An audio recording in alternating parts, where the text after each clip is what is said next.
वालेकुम नाजरीन, Sun TV के प्लेटफॉर्म से मैं हूं आपका होस्ट मुनव्वर अली कादरी। आज हम लाहौर में आए हैं। यहाँ पे हमारी मेहमान हैं मैडम सानिया।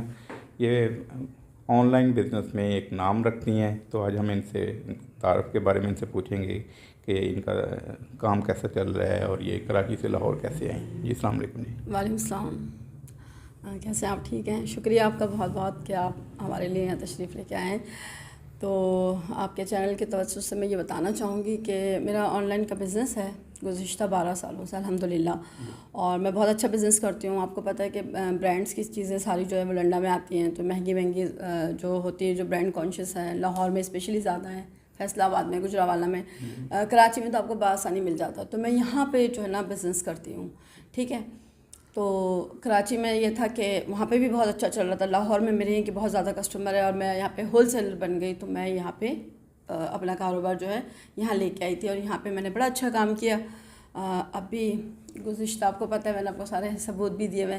तो मैंने एक घर लिया था रेंट पे, तो वो घर रेंट पे लिया। वहाँ हमारा कुछ सामान आया, जो आपको पता है कि एक हमारी नाइकी, एडिडास, उसकी चप्पलें होती हैं, एलवी के बैग होते हैं, बड़े बड़े महंगे महंगे बैग होते हैं। तो वो सारा सामान आया था। ऊपर से फिर मेरे ख़ुद के भी कपड़े बहुत ज़्यादा अच्छे होते हैं, फिर उस पर हम लोग ब्रांडेड कपड़ों का भी करते हैं, ज्वेलरी होती है हमारे पास। तो ये सारा आइटम लाजमी मैं एक लाइव करती हूँ। मेरा एक लाइव जो है वो 5 से 6 घंटों का होता है। तो माशाल्लाह से लोग जो हैं बहुत ज़्यादा मेरे लाइव को पसंद किया करते थे। अभी 1.5 साल हो गए मैंने बिल्कुल काम को बंद किया हुआ था, लेकिन मैंने दोबारा स्टार्ट लिया। दोबारा स्टार्ट लेने पे मैं लाहौर आई, तो लाहौर में हमने एक घर रेंट पे लिया था। वो डीलर ने हमको एक घर दिलाया। वो लाहौर में किस जगह पे था? स्टेट लाइफ सोसाइटी पे। अच्छा, तो कैसे वो आप उनसे यानी कि ना इंटरेक्ट हुई? वो मुझे डीलर था, मैंने उसको बोला मुझे ना, पहले तो मैं रहती थी अच्छे इलाके में रहती थी, तो वो लोग बहुत अच्छे थे, मेरे फ्रेंड्स थे। तो उनके यहाँ कोई मसला हुआ था, भाई वगैरह आ गए थे, तो उन्होंने कहा आप कहीं और शिफ्ट हो जाए। मैंने कहा ओके।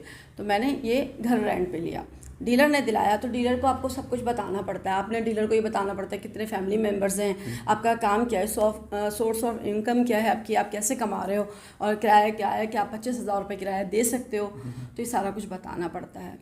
तो वहाँ पे आप पर मंथ क्या किराया आपका एग्रीमेंट बना वहाँ पे? 25,000 रुपये हम किराया देते थे, ठीक है, और 75,000 जो है हमने उनको एडवांस दिया था। यानी कि 75,000 आपने वहाँ पे एज एडवांस डिपॉजिट जमा कराया और 25,000 रुपये पर मंथ का किराए का एग्रीमेंट बना। तो वहाँ पे आप कितनी देर रहे? वहाँ ऐसा हुआ मेरे साथ, जो हादसा हुआ जिसके बारे में मैं आपको बताना चाह रही हूँ, कि पहला ही दिन आपको मैंने सारे सबूत दिए हुए हैं। तो पहला ही दिन था, हमने कुछ सामान वहाँ पे रखवाया। उसके बाद मैं अपनी फ्रेंड के घर चली गई जहाँ रहती थी। तो दूसरे दिन फिर मैं वापस आई। तो आई तो इन्होंने कहा कि आप बहुत ज़्यादा थकी हुई हैं, तो आप चाय पी लीजिए। इन्होंने मुझे चाय दी। चाय पीने के तकरीबन आधा एक घंटे बाद मेरी तबीयत ख़राब होना शुरू हो गई, बहुत ज़्यादा तबीयत ख़राब होना शुरू हो गई। मेरी हार्ट बीट जो है वो बहुत ज़्यादा आगे बढ़ गई थी। तो फिर ये डर गई, ये खुद ही डर गई थी। आप कहना चाहती हैं कि उन्होंने चाय में कुछ चीज़ मिला के आपको खिलाई? जी बिल्कुल, डॉक्टर ने इस बात की तस्दीक की है। तो उन्होंने चाय में कोई नशावर चीज़ मुझे मिला के दी थी, ठीक है, पहला ही दिन था।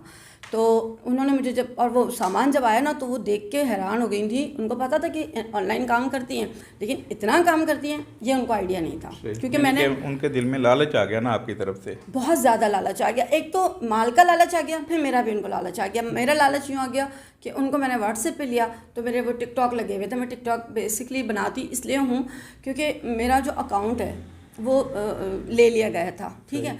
जहाँ से मैं लाइव किया करती थी, मेरे खुद के इतने पेज थे, मेरे खुद के इतने ग्रुप्स थे, वो सारे ले लिए गए थे। तो मुझे टिकटॉक का सहारा लेना पड़ा।